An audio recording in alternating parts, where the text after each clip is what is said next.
Hii ni Samia Ardhi Kliniki yenye lengo la kufikisha huduma za ardhi karibu na wananchi, hususan wanawake ambao wamekuwa wakiachwa nyuma katika umiliki wa ardhi, ikiwa ni kuelekea siku ya wanawake duniani. Kwa ujumla zoezi limefanikiwa sana kwa sababu lengo pamoja na kusikiliza migogoro ya ardhi, ambapo jumla ya migogoro 19 kutoka upande wa wanawake imesikilizwa na kutatuliwa.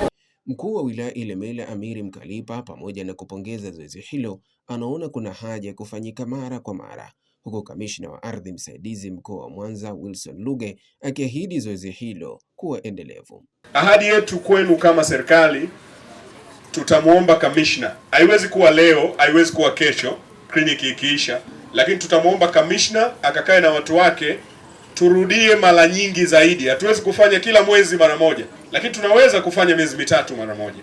Kliniki za ardhi tutaendelea nazo katika wilaya nyingine, lakini kama ambavyo tumekuwa tukisikia vilio vya wananchi wengi wanatamani tuendelee kuwa na huduma nyingi zaidi za kliniki ardhi, tumepokea na tutaweza kutekeleza kwa sababu sisi tupo kwa niaba ya kuwahudumia wananchi. Akitoa kauli ya serikali katika zoezi hilo, mstahiki meya wa halmashauri ya manispaa Ilemela Sara Ng'wani anasema zoezi hilo limekuwa la mafanikio, hususan katika kutatua migogoro mbalimbali ya ardhi pamoja na kutoa hati kwa wananchi.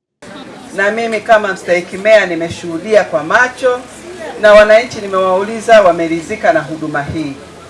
Kwa idadi niliyoisikia ya hati 178 si haba, hati ni nyingi. Kwa hiyo niwapongeze sana ofisi ya kamishna. Baadhi ya wananchi waliohudhuria kliniki hiyo wamesema wamepata manufaa makubwa, ikiwemo kuwezesha kupata hati za ardhi zao. Kwa kweli siku ya kuelekea kwa wanawake, nashukuru sana Rais wetu Dr. Samia Suluhu amefanya vizuri, ametuwezesha hata sisi wanawake. Kimsingi kwanza tunashukuru kupata fursa hii kupitia Samia Ardhi Kliniki ambayo imeweza kutusaidia wananchi wengi. Kweli nashukuru sana kwa sisi vizuri. Samia Ardhi kweli tunashukuru.